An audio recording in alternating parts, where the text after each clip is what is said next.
एक होता है चिंता। चिंता हमको सबको पता है ना, चिंता हो रही है ना, और किसी भी चीज की चिंता हो सकती है। लिमिट क्या है चिंता करने की? अगर कोई चिंता करना चाहे तो अनलिमिटेड है, ठीक है, करते रहो चिंता, पूरी जिंदगी चिंता करते रहो। दूसरा क्या है? चिंतन। चिंतन चिंतन बोला जाए तो सॉल्यूशन ओरिएंटेड थिंकिंग या फिर thinking related to understanding something deeply, that is चिंतन। क्लियर हो रहा है ना? इन दोनों में फर्क समझ आ रहा है? सॉल्यूशन ओरिएंटेड थिंकिंग क्या है और अंडरस्टैंडिंग क्या है? क्योंकि जरूरी नहीं है हर चीज का सॉल्यूशन हो, तो वहां पे अंडरस्टैंडिंग काम आती है। जैसे बिल्ली चूहे को क्यों खाती है, तो इसका कोई सॉल्यूशन नहीं है। एक है सॉल्यूशन ओरिएंटेड थिंकिंग कि मैं यहां पर फंस गया हूं, अब यहां से कैसे निकलूं। फैमिली में मान लो पैसे की प्रॉब्लम है, तो आप सोच रहे हो बैठ करके कि ये सॉल्यूशन कैसे निकलेगा, मुझे इतना पैसा चाहिए ही चाहिए, तो ये क्या है? हाँ, चिंतन हो गया, ठीक है। लेकिन बैठ करके सिर्फ परेशान हो रहे हो, मेरे पास में पैसा नहीं है, क्या होगा, मैं तो लुट गया, मैं तो बर्बाद हो गया, अब मैं क्या करूंगा, अब हम कहां जाएंगे, हमारा घर बिक जाएगा, हमारी गाड़ी बिक जाएगी। ये सब क्या है? चिंता है। चिंतन क्या है? घर बिक जाएगा। देखो सॉल्यूशन मैं बता देता हूँ, एक आइडिया बता देता हूँ। चिंतन क्या है? घर बिक जाएगा, कोई बात नहीं, बिक जाएगा, दूसरा घर आ जाएगा, छोटा ले लेंगे थोड़ा सा, और क्या हो जाएगा, बाकी का जो पैसा आएगा उसको उठा के बैंक में एफडी करा देंगे, एटलीस्ट एक टेंशन हटी। और फिर मैं दिमाग लगाऊंगा कि अब आगे दोबारा से कैसे क्या करना है। खत्म, चिंता खत्म। बट अगर आप चिंता करते रहो तो बढ़ते दम तक करते रहो, कोई लिमिट ही नहीं है। मैं एक एग्जांपल देता हूं चिंता और चिंतन में, so that you are absolutely clear कि चिंता क्या है, चिंतन क्या है। देखो आप घर पे हो, आपके पेरेंट्स कहीं गए हुए हैं मान लो, क्योंकि बचपन में ऐसा मेरे साथ में बहुत हुआ है, तो मैं रिलेट कर सकता हूँ, सोच सकता हूँ कि हाँ आपके साथ भी ऐसा होता होगा, आई एम 100% श्योर।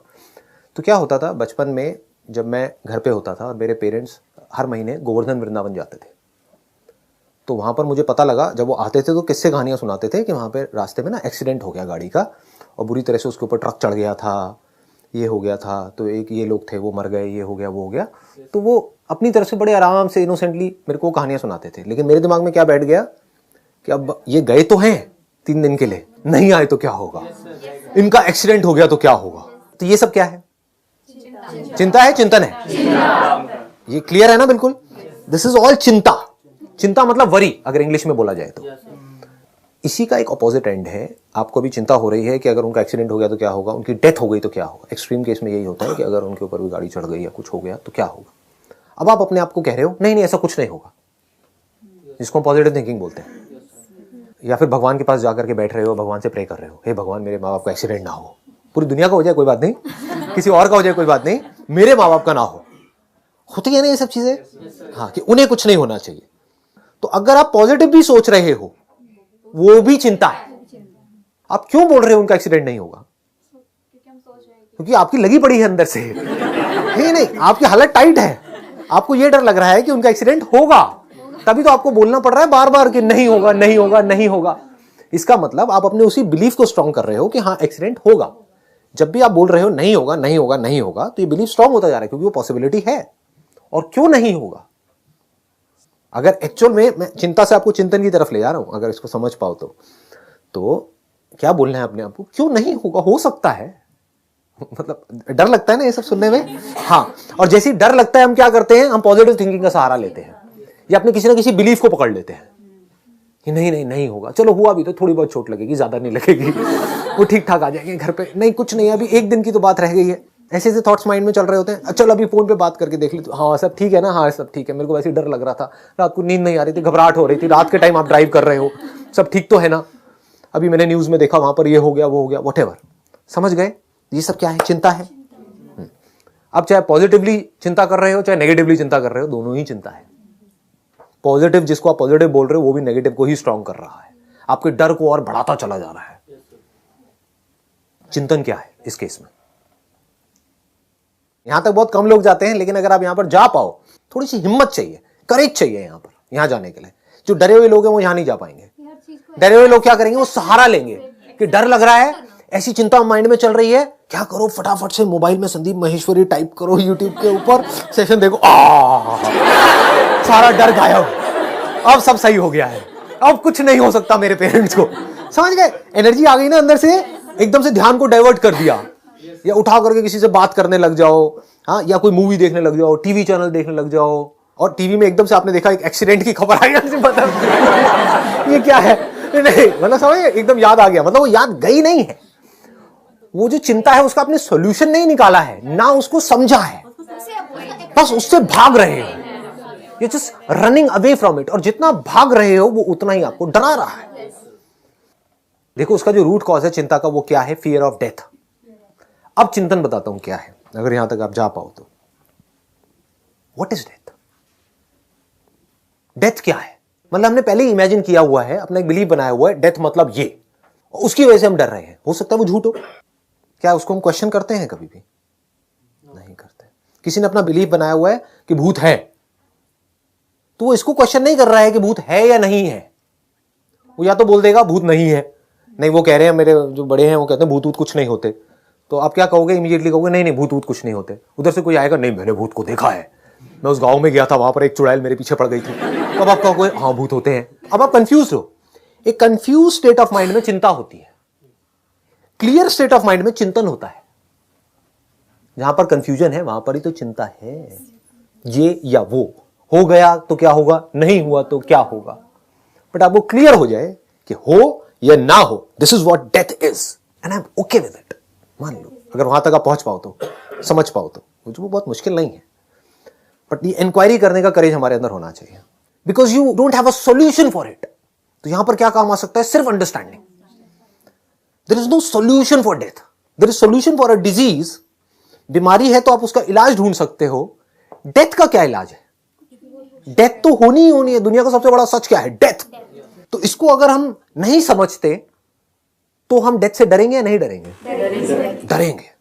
लेकिन अगर डेथ हमको समझ आ गई and we are absolutely okay with it, we are happy with it, we are as happy with death as with life, तो क्या होगा? अब यहां पर चिंता की कोई गुंजाइश है? चिंता हो सकती है? हो ही नहीं सकती, इम्पॉसिबल। दो तरह की प्रॉब्लम्स हैं इस दुनिया में, एक वो जिसके आप सॉल्यूशंस निकाल सकते हो, दूसरी वो जिसके सॉल्यूशंस नहीं निकाल सकते। अब डेथ का क्या सॉल्यूशन है? तो वहां पर अंडरस्टैंडिंग काम आएगी, और जहां पर सॉल्यूशन निकाल सकते हो वहां पर एक्शन काम आएगा। समझ आ गया ना? अब यहां पर एक्शन काम नहीं आने वाला। मौत में क्या एक्शन काम आएगा? ले लो जो मर्जी एक्शन ले लो, जिसने मरना है वो मरेगा। मतलब क्या एक्शन लोगे? जिसने मरना है वो तो घर में भी मर जाएगा, बाथरूम में नहाते नहाते हल्का सा पैर फिसला और हो गया जी काम, पता भी नहीं लगा रातों रात कौन बंदा कहां से कहां निकल गया। समझ? तो इसका कोई सोल्यूशन नहीं है। यहां पर अंडरस्टैंडिंग काम आ सकती है। अब ये इंक्वायरी कैसे करें? What is death? मौत क्या होती है? क्या मरता है? शरीर मरता है। वाह वाह। शरीर मरता है क्या? बॉडी मरती है क्या? बॉडी मरी क्या? बल्कि बॉडी नहीं मरती है। जब बंदा मर जाता है तो उसका नाम मर जाता है। अगर ये गया तो इसको लोग संदीप नहीं बोलेंगे, बॉडी बोलना शुरू कर देंगे इमीडिएटली। अरे बॉडी को वहां रखो, बॉडी को वहां, बॉडी को वहां, बॉडी, मतलब बॉडी नहीं मरी है। क्या मरा? हवा अंदर चल रही है, जो सांसें चल रही है वो चलनी बंद हो गई। तो क्या सांस मर गई? हवा मर गई? हवा चलनी बंद हो गई है क्या पूरी दुनिया में? हवा नहीं चल रही है क्या? क्या इस पूरे यूनिवर्स में कुछ भी मर सकता है? कोई भी बॉडी मर सकती है? ये ज्यादा हो रहा है। यहां चलना है या नहीं चलना है? हिम्मत है? करेज है? ठीक है, करो, कोशिश करो, क्योंकि ये बातें आपको कहीं नहीं मिलेगी, दुनिया की किसी किताब में नहीं मिलेगी। इसको चिंतन से यहां तक पहुंच सकते हो आप, और कोई तरीका नहीं है पहुंचने का। इसी को चिंतन बोलते हैं जो अभी मैं कर रहा हूं आपके साथ साथ में। जो हम अभी कर रहे हैं ये चिंतन है, चिंता नहीं है। यहां पर कोई चिंता हो रही है? डर बढ़ रहा है या कम हो रहा है? कम हो रहा है। बॉडी को मारने का कोई तरीका नहीं है इस यूनिवर्स में, किसी भी चीज को मारने का कोई तरीका नहीं है। कुछ भी नहीं मर सकता है, मार के दिखा दो। छोटे से छोटा एटम, बड़े से बड़ा कुछ भी, सिर्फ फॉर्म बदलती है। बादल फट जाता है तो क्या बादल मर जाता है? लेकिन मर गया, बादल तो है ही नहीं, दिख नहीं रहा है बादल। सर वो रेन में कन्वर्ट हो गया, ट्रांसफॉर्म। तो क्या बादल मरा या नहीं मरा? नहीं। तो क्या मरा? कुछ भी नहीं मरा। एक बर्फ है, वो पिघलनी शुरू हो गई, और फिर आपने 10 मिनट बाद आकर के देखो वहां पर बर्फ नहीं है, क्या लगेगा? अगर ध्यान से नहीं देखोगे तो, चिंतन से नहीं देखोगे तो, चिंता से देखो, अरे मेरी बर्फ मर गई। बड़े प्यार से मैंने बर्फ बनाई थी। मान लो आपने एक खांचा बनाया था, उसके अंदर एक मुंह था, एक हाथ था, ऐसे था, मतलब बर्फ का पुतला था, है ना, और उस पुतले को आपने एक नाम दिया हुआ था। कि सपोजिंगली कोई लड़का है, यहाँ कितने बैचलर्स हैं? तो अब इन्होंने क्या किया, इन्होंने अपनी एक इमेजिनेशन बनाई कि हाँ ठीक है, मेरे को कोई लड़की तो मिलने वाली है नहीं, तो अब मैं क्या करता हूँ, एक बर्फ की लड़की बनाता उसका एक नाम रख दिया और उसको बड़े प्यार से रोज फ्रिज में देख रहे जाकर के, मेरी गर्लफ्रेंड है, ये मुझे कभी नहीं छोड़ेगी। लेकिन गलती से एक दिन उसकी माँ ने उसको ट्रे को उठा करके बाहर रख दिया और फिर उसने फ्रिज में देखा, उसको वहां पे नहीं दिखी अपनी गर्लफ्रेंड, अपना प्यार उसको वहां पर नजर नहीं आया। फिर उसने बाहर देखा तो वहां पर भी उसको नजर नहीं आया। अब वो घबरा रहा है, मेरी गर्लफ्रेंड मर गई जिसको मैंने 5 साल से पाला है फ्रिज के अंदर, अब मैं किसको देखूंगा, अब मैं क्या करूंगा। वहां देखा तो वहां सिर्फ पानी है, बर्फ है ही नहीं, वो पुतला कहीं है ही नहीं। तो क्या वो मर गई? वो गर्लफ्रेंड मर गई, बर्फ की गर्लफ्रेंड मर गई। कहाँ है वो? पानी थी। उसकी गर्लफ्रेंड बनने से पहले, वो पुतला बनने से पहले वो क्या थी? पानी थी। तो जब वो बर्फ बन गई तो क्या वो पैदा हो गई? क्या पैदा हो गई? सिर्फ माइंड में उसको, वो जो बर्फ की गर्लफ्रेंड थी उसको पैदा किसने किया? हमने, मतलब किसने? उस बैचलर ने जो अकेला भटक रहा था, उसी ने पैदा किया ना। मतलब कि वो जो पानी थी, उस पानी को बर्फ की गर्लफ्रेंड कौन बोल रहा है? क्या बर्फ खुद बोल रही है? हाँ, तो कौन बोल रहा है? वो बैचलर बोल रहा है, मतलब कि हम बोल रहे हैं, यानी कि मैं बोल रहा हूं। तो मैंने पैदा किया, कहां पैदा किया? अपनी ब्रेन में पैदा किया। इसमें कोई डाउट तो नहीं है। हाँ, मैं चाहता तो उसी टाइम पे भी उसको देख करके बोल सकता था कि हाँ ये कोई मेरी गर्लफ्रेंड नहीं है, मेरे फ्रिज में, इसका मतलब ये नहीं है कि मेरी गर्लफ्रेंड है, ये पानी है। समझ गए? ये बोलना कोई मुश्किल था क्या? लेकिन उसने क्या बोला, वही जैसे सब बोलते हैं, क्योंकि उसके दोस्त भी बेवकूफ थे। उन्होंने भी सबने अपनी फ्रिज में अपनी अपनी गर्लफ्रेंड बनाई हुई थी, सब अकेले थे, क्या करेंगे अब बेचारे। हाँ, कोई नया ट्रेंड चला, जैसे होता नहीं, ट्रेंड चल जाता है, बकेट बाथ चल रहा है, ये चल रहा है, तो ऐसी है कि चल गया था आइस गर्लफ्रेंड्स। तो उसने भी अपनी तो आइस गर्लफ्रेंड्स का एक नया ट्रेंड चल गया था, तो उसके दोस्त भी बेवकूफ, वो भी बेवकूफ। सबने क्या कहा, ये मेरी गर्लफ्रेंड है, ये तेरी है, ये मेरी है। सबने कपड़े भी पहना दिए, उनके छोटे छोटे कपड़े सिल दिए और ले करके घूम रहे हैं और फटाफट से फ्रिज में रख रहे हैं, वापस से उसको बना रहे हैं, मिटा रहे हैं। लेकिन वहां पर कोई समझदार इंसान गया, उसने जाकर के देखा, भाई बर्फ है, पानी है, कुछ नहीं है, तेरी गर्लफ्रेंड नहीं है। और नहीं, तुम्हें नहीं पता है, 4 साल से मेरे साथ है, ये है, तुम्हारे लिए नहीं होगी, मेरे लिए तो है। तो ये लाइफ और डेथ कहाँ है? किसके माइंड में? आपके माइंड में। तो इसको सोल्यूशन कौन निकाल सकता है? हमारा माइंड। समझ गए? कैसे निकलेगा ये सोल्यूशन? आपको समझना पड़ेगा, जिसको आप लाइफ कह रहे हो वो क्या है, जिसको आप डेथ कह रहे हो वो क्या है। अभी आपने कहा था शरीर मरता है, अब आप कह रहे हो शरीर नहीं मरता है, बल्कि मरते ही शरीर पैदा हो जाता है। यानी कि जिसको लोगों ने बॉडी बोलना शुरू कर दिया जाते ही, तो बॉडी क्या बन गई? क्या बॉडी मर गई? उस बॉडी में जो भी कुछ काम का है वो खींच लिया गया। अगर तो खुले में डाल दिया तो जो जंगली जानवर हैं वो हैं, वो बन गई। तो मैं क्या बन गया? अगर मैं अपने आप को बॉडी बोलता हूं तो मैं पंछी बन गया, कौवा बन गया, चील बन गया।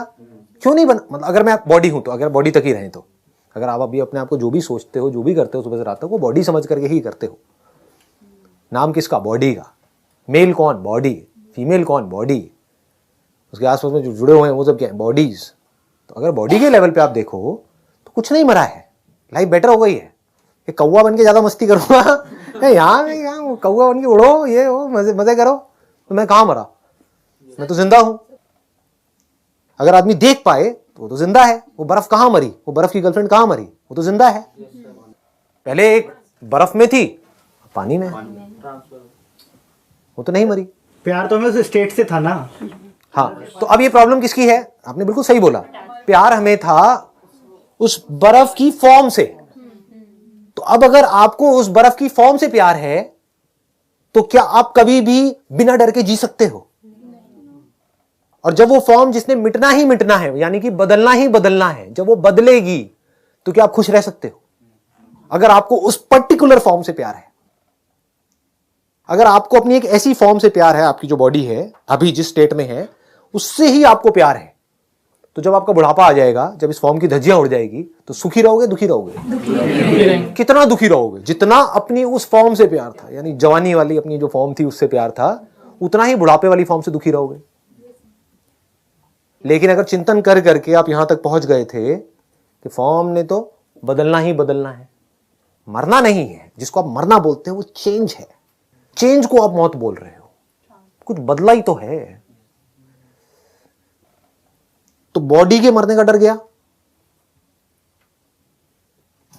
तो प्रॉब्लम तो इमोशंस है। हाँ, एक मिनट रुको। वो इमोशंस की जड़ क्या है? Wrong understanding. प्रॉब्लम ध्यान से समझना, वो जो लड़का है, बैचलर है, प्रॉब्लम उसके इमोशंस है उस बर्फ की गुड़िया से रिलेटेड या रॉन्ग अंडरस्टैंडिंग है उससे रिलेटेड? समझ आ रही है ना बात? जिसको आप इमोशंस कह रहे हो वो रॉन्ग अंडरस्टैंडिंग पे बेस्ड है। जो रियल जो इमोशंस हैं, जिसको एक्चुअल में प्यार कहते हैं, वहां पर इन इमोशंस की जरूरत नहीं है। क्योंकि अगर उस बंदे को यह समझ आ जाए, जिसने भी वो बर्फ की गुड़िया बनाई है, मैं भी बर्फ का गुड्डा हूं, अब ये बर्फ का गुड्डा, बर्फ की गुड़िया जो दोनों पिघल रही है और आकर के थोड़ी देर के लिए मिले, कौन किससे मिला? पानी से मिला, कुछ देर के लिए मिला। ये नहीं आई ना बात समझ में? ज्यादा हो गया? पिघल जाएगी तो मैं भी तो एक दिन पिघलूंगा। अरे पिघल ही रहे हैं, एक दिन क्या पिघलूंगा, सब पिघल रहे हैं। अगर ध्यान से अपने आप को देखोगे तो पिघल रहे हो, फिर बन रहे हो, फिर पिघल रहे हो, फिर बन रहे हो, एनी हाउ। तो आप कहते हो कि भाई मैं मर गया, किस बेस पे मर गया? माइंड मर गया। What is mind? ये चिंतन है। ये नहीं पता है माइंड क्या है, बातें कर रहे हैं सबकॉन्शियस माइंड, अनकॉन्शियस माइंड, अपने सबकॉन्शियस माइंड को पावरफुल कैसे करना है। What is mind? थॉट्स की इतनी पावर है जिसकी कोई हद नहीं, हम अपने थॉट से कुछ भी कर सकते हैं। What is thought? What is mind?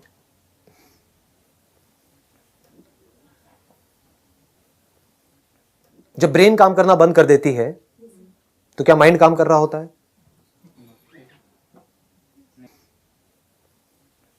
तो क्या ब्रेन माइंड है? ब्रेन माइंड है तो बॉडी माइंड है, या माइंड बॉडी से अलग है? Brain controls our actions. हाँ, brain controls our action, brain which is a part of the body. What is mind? Is brain mind? हमारे थॉट्स, हमारे थॉट्स माइंड है। थॉट्स क्या है? What is thought? ये चिंतन है। ये नहीं कि मुझे पॉजिटिव सोचना है, मुझे नेगेटिव नहीं सोचना है, मेरे अंदर थॉट्स ना आए। ये बहुत गहरी इंक्वायरी चल रही है। अगर यहां पे हम पहुंच पाए, जिसको आप माइंड कहते हो, क्या वो मेमोरी नहीं है जो आपकी बॉडी के अंदर स्टोर्ड है, आपकी ब्रेन के अंदर स्टोर्ड है? क्या वही माइंड नहीं है? अगर मैं पूरी मेमोरी आपके अंदर से निकाल दूं तो आप माइंड किसको कहोगे? क्या उसके बिना आप सोच पाओगे? Can you think without memory? Can you speak without memory? तो माइंड, जिसको आप माइंड कहते हो, वो क्या है? Bundle of memories. तो क्या मेमोरी मर जाती है जब आप मरते हो, ये बॉडी मरती है? तो आप कह रहे हो नहीं मरती, या तो अब आप कहोगे नहीं मरती या कहोगे हां मरती है। कैसे? आपका एक्सपीरियंस क्या कहता है? मैं आपको ये बता रहा हूं, अगर ध्यान से समझ पाओ ना कि चिंतन करते कैसे हैं। बिलीफ के बेस पे चिंता होती है और समझ करके एक्सपीरियंस के बेस पे चिंतन होता है। बिकॉज इफ यू से नो कि मेमोरीज नहीं मरती हैं, मैं पूछूंगा आपका एक्सपीरियंस क्या कहता है? आप कहते हो मेमोरीज नहीं मरती हैं, क्योंकि मैंने उस बुक में पढ़ा है कि कर्म होते हैं, वो इकट्ठे होते रहते हैं, उस कर्म के हिसाब से हमको अगली बॉडी मिल जाती है। ये सब क्या है? ये भी मेमोरी का ही हिस्सा है। तो ये आपको क्या करेगा? फंसा देगा। अब आप इंक्वायरी नहीं कर पाओगे, आप फंस गए। मैं आपसे सिंपल सा एक क्वेश्चन पूछ रहा हूं, मेमोरी मरती है या नहीं मरती? अब आपको कैसे पता लगेगा मेमोरी मरती है या नहीं मरती? किसी बुक से पता लगेगा? सोच सोच करके पता लगेगा? कैसे पता लगेगा? आपको देखना होगा आपका एक्सपीरियंस क्या कहता है। इस बॉडी से पहले आप क्या थे, उसकी मेमोरी है अभी आपके पास में? इसका मतलब क्या है? मरती है। ये हमारा एक्सपीरियंस है। मरना मतलब क्या? याद ना रहना, दैट इज मरना। कोई आदमी जो बचपन से देख नहीं सकता है, अगर कुछ भी कंटिन्यूएशन होती किसी भी तरह की, तो जो देख नहीं सकता है उसको दिखने के सपने आते, क्योंकि वो मेमोरीज पड़ी हुई हैं। लेकिन ऐसा नहीं होता है। आई बात समझ में? नहीं आई। जो बंदा बचपन से देख ही नहीं सकता है, एक तो है उसका बाद में एक्सीडेंट हुआ 20-25 साल की एज में, उसके बाद में वो नहीं देख सकता है, तो उसको सपने आएंगे, उसमें कुछ कुछ दिखेगा। जो बचपन से ही नहीं देख सकता है, मतलब उसकी आंखें ही नहीं है, उसको पूरी जिंदगी जो सपने आएंगे उसमें सुनाई देगा, कुछ फील होगा, सूंघने में आएगा, दिखाई नहीं देगा। इसका मतलब क्या है? कि अगर मेमोरी की कंटिन्यूएशन होती, पहले कोई बॉडी होती, वहां से कोई कंटिन्यूएशन होती, तो उसको एटलीस्ट सपने में, एक्चुअल में नहीं दिख सकता क्योंकि आंखें खराब हैं, तो आंखों के थ्रू नहीं दिख रहा है, ये इंस्ट्रूमेंट खराब है, लेकिन अंदर मेमोरी तो पड़ी हुई है, वो स्टोर्ड है, वो तो दिखता ब्रेन के अंदर, वो नहीं दिख रहा। इसका मतलब क्या है? मेमोरी की कोई कॉन्टिन्यूएशन नहीं हो रही है। तो क्या मेमोरी अभी जिंदा है या मरी हुई है? अच्छा, जिंदा कैसे है? मेमोरी क्या होती है? प्रेजेंट मोमेंट की मेमोरी होती है या पास्ट की होती है? हाँ, तो जो भी आपकी मेमोरीज हैं, जो भी अंदर स्टोर्ड है, वो एक्चुअल में जिंदा है या एक्चुअल में मरी हुई है? एक्चुअल में मरी हुई है। आपके बचपन की मेमोरी है आपकी ब्रेन के अंदर, लेकिन एक्चुअल में बचपन कहां है? आंख खोल करके देखो, अभी बचपन नजर आ रहा है किसी भी एंगल से? अंकल आंटीज बात समझ आई? एक्चुअल में क्या हो रहा है? एक्चुअल में मेमोरी जिंदा है या मुर्दा है? मुर्दा है।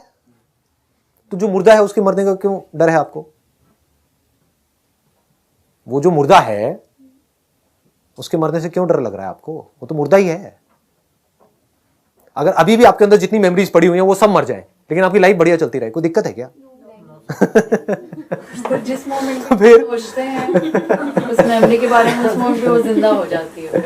हाँ, लेकिन हमको लगता है वो जिंदा हो गई है, एक्चुअल में जिंदा नहीं होती। अगर एक्चुअल में मैं रियलिटी की बात करूं, हमको लगता है कि वो जिंदा हो गई है। जैसे मूवी देखते हैं स्क्रीन के ऊपर, लगता है कि सब कुछ हो रहा है वहां पे, लगता है कि एक्चुअल में शाहरुख खान है वहां पे, एक्चुअल में शाहरुख खान कहीं नहीं है।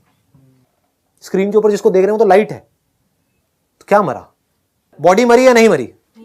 बॉडी नहीं मरी, समझे? मेमोरी मरी, तो ये अच्छा हुआ बुरा हुआ? अच्छा ही हुआ, इसमें बुराई क्या है? जो पहले ही मरा हुआ था, मतलब देखा जाए तो कुछ भी नहीं हुआ। सब जिंदा है, सब अच्छा चल रहा है। नहीं, अभी क्या जिंदा है? तो फिर क्या रहा? अब आप क्या हो? क्या आप मेमोरी हो? क्या आप बॉडी हो? हाँ, अब आप कहोगे, या तो कोई कहेगा मैं आत्मा हूं, या कोई कहेगा मैं ये हूं, मैं वो। व्हाट इज आत्मा? समझे? अब ये हम चिंतन पे चले गए। चिंतन मतलब क्या? अंडरस्टैंडिंग के लेवल पे चिंतन का मतलब क्या? एक ऐसे लेवल पे पहुंचना जिसके ऊपर क्वेश्चन मार्क लगाया ही नहीं जा सकता है। आप खुद भी नहीं लगा सकते, दुनिया की कोई ताकत नहीं लगा सकती। तब आप कह सकते हो कि आपका चिंतन सही डायरेक्शन में जा रहा है। लगाओ इस पे क्वेश्चन मार्क, की बॉडी नहीं मरती। लगाओ किसी में दम है तो, पूरी दुनिया में कोई साइंटिस्ट आ जाए, कोई भी आ जाए, कोई भी मशीन ऐसी नहीं है जो किसी भी एक छोटे से पार्टिकल को या बड़े से बड़े पार्टिकल को मार सके, उसकी फॉर्म को बदल सकती है। जला दो उसको, उसकी फॉर्म बदल जाएगी, पिघल जाएगी, वो चीज किसी और फॉर्म में चली जाएगी, फिर कुछ और बन जाएगी। पानी को उबाल दोगे तो ऊपर चला जाएगा, फिर नीचे आ जाएगा, जैसी कंडीशंस चेंज होंगी। तो अकॉर्डिंग टू कंडीशंस फॉर्म्स बदलती रहती हैं। If you can ask the right kind of questions, क्या मरता है, क्या नहीं मरता है, मैं मरता हूं या मैं नहीं मरता हूं, मैं कौन हूं, अगर ये क्वेश्चन घुस पाए अंदर तो who am I, this is the essence of spirituality. बस इससे ऊपर और कुछ नहीं है। तो आप यहां पर आए हो तो मैं आपको बस ये कह सकता हूं, अगर ये क्वेश्चन सुन लिया है, इसको पकड़ करके रखो मरते दम तक। हु एम आई, ये आपके सारे सवालों का जवाब है।